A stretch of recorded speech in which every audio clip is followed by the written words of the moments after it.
Hi everyone, my name is Chiara, I'm from Italy and I'm currently studying the final year of hospitality management. I'm really passionate about working with people and in the hospitality field.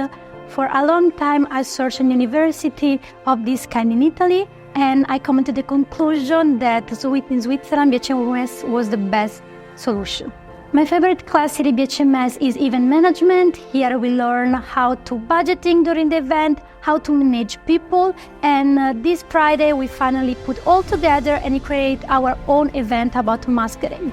And it was really successful and I was part of the marketing team. I had an amazing opportunity thanks to BHMS this year. I participate with a partner university in Mexico to a workshop about wedding planning. During this time, I get more knowledge about how the wedding planning works all around the world. And I really enjoyed, since it was my first time in Mexico, I really love it and it was just amazing.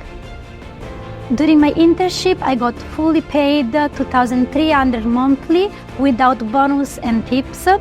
And thanks to this internship, I got more soft skills and this will help me with my career. This year I got the opportunity to sign the contract with Kempinski Hotel in Malta, a 5-star hotel chain, and I cannot wait to start this new journey.